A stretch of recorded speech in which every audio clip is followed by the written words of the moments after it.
Méditation de Reinhard Hirtler. Good morning, good morning, good morning. Bonjour, bonjour, bonjour. Verse 24 of Ephesians chapter 4. Éphésiens 4, 24.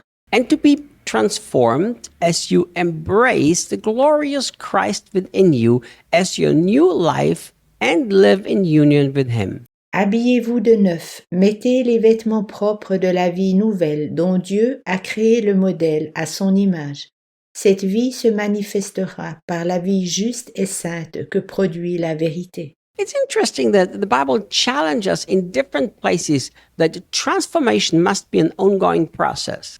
Il est intéressant que la Bible nous défie à différents endroits, que la transformation doit être un processus continuel. And yet, it's also been something that's already completed. Et cependant, c'est quelque chose qui est déjà terminé. Let me give you an example here.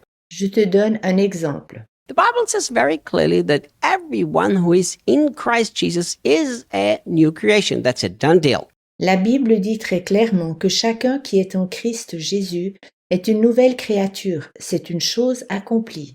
Yet, I don't think any of us walks in the fullness of a new creation. We walk partially in it. Cependant, je ne pense pas qu'un seul d'entre nous vive dans la plénitude d'une nouvelle créature. Nous ne vivons que partiellement dans cette plénitude. So our deep goal, our great goal must be that we continuously strive to walk more as new creations. Notre but important, notre grand objectif doit alors être de nous efforcer constamment de vivre davantage telle une nouvelle créature. The Bible tells us very clearly La Bible nous dit très clairement that we already have the DNA of Jesus inside of us. que nous avons déjà l'ADN de Jésus en nous. And yet the Bible tells us in 2 Corinthians chapter 3 Et cependant, la Bible nous dit en 2 Corinthiens 3 that we are being changed from glory to glory.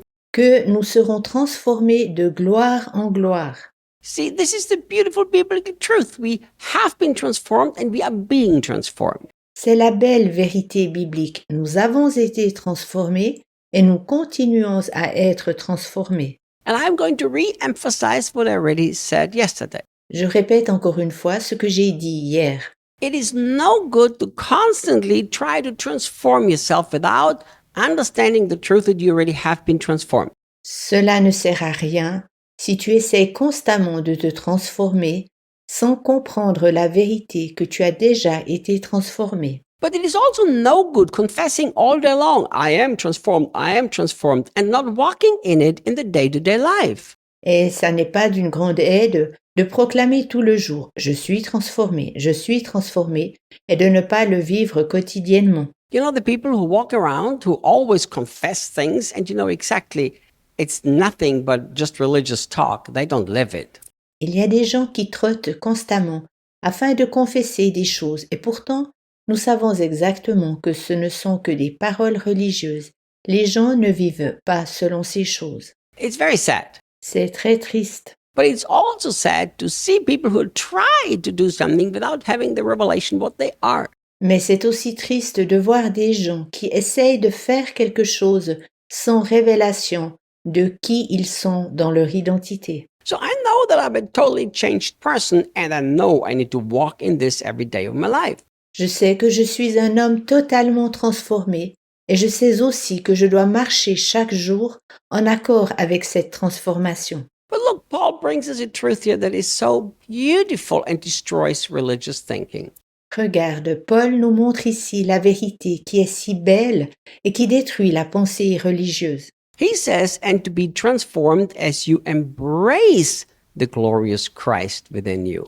Il dit, étant transformé afin d'étreindre le merveilleux Christ en vous. My dear friend, once I understood that Christ is in me and that's the hope of glory, Mon cher ami, lorsque j'ai compris que Christ est en moi et qu'il est l'espérance de la gloire, this has changed my life in such a very deep way. ma vie a changé d'une façon très profonde. In fact, it's this truth that I grasped in my heart that made me look to some people like I'm schizophrenic. Effectivement, dans cette réalité que je porte dans mon cœur, qui me fait passer pour certaines personnes comme schizophrène, because I have a permanent internal conversation going on. car je mène constamment un discours intérieur. Sometimes I'm preaching to the crowds, and while I'm preaching to the crowds, I'm talking to Jesus at the same time. Parfois en prêchant aux foules de gens, et pendant que je prêche, je parle en même temps avec Jésus. Because Jesus is in me, and that's the beautiful truth of the gospel. Car Jésus est en moi, c'est la belle vérité de l'Évangile. We try to talk to Christ far away in heaven and hope that he will do something for us. Nous essayons de parler avec un Jésus éloigné au ciel, puis nous espérons qu'il fasse quelque chose pour nous. But Paul challenges us that we have to embrace the glorious Christ within. Mais Paul nous défie d'étreindre le Christ glorieux en nous. The Brazilian people, they love to embrace. It's a big part of the culture. Les Brésiliens aiment s'étreindre, c'est une part importante de leur culture. Very, very different to my European culture. Elle se différencie beaucoup de ma culture européenne. In Brazil, I've embraced many people that I've never met before in my life. You see them, you make a business deal, and then you embrace each other. Au Brésil, j'ai étreint beaucoup de personnes que je n'avais encore jamais rencontrées dans ma vie. On se rencontre pour conclure un commerce, puis nous nous étreignons réciproquement. And when you embrace somebody, you are very, very close to that person. Lorsque tu étreins une personne, tu es très proche de cette personne. Look what Paul tells us, that we are transformed by embracing the glorious Christ within. Regarde ce que Paul nous dit, que nous serons transformés en étreignant le Christ glorieux. I would really love to challenge you to make a daily habit of embracing Christ within you. J'aimerais vraiment te défier de prendre l'habitude d'étreindre Christ en toi. Personally, I'm convinced that every Christian should spend time every morning connecting with Christ within. Personnellement, je suis convaincu que chaque chrétien, chaque matin, devrait commencer de se relier avec Christ en son fort intérieur. Paul promises us that this way transformation comes to us. Paul nous promet que nous serons transformés de cette façon. I remember one morning when I spent time with Jesus in my heart. Je me souviens d'un matin où je passais du temps avec Jésus dans la zone de mon cœur. And he said to me something that has been really, really powerful to me.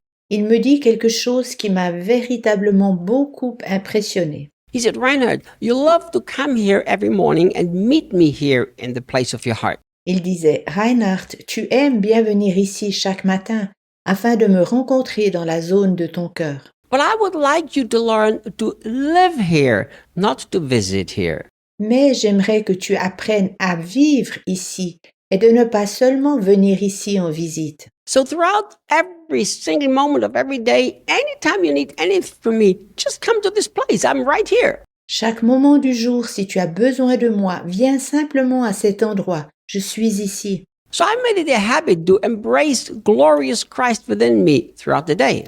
C'est ainsi que j'en ai fait une habitude d'étreindre tout le jour le Christ glorieux en moi. And the beautiful thing is the Bible promises that this is the way to be transformed. Ce qui est beau dans tout cela, c'est que la Bible nous promet que c'est le chemin afin d'être transformé. In this truth, there are so many deep things that we have to continue tomorrow to talk about it. C'est une vérité si profonde que nous devons encore en reparler demain. See you tomorrow. À demain!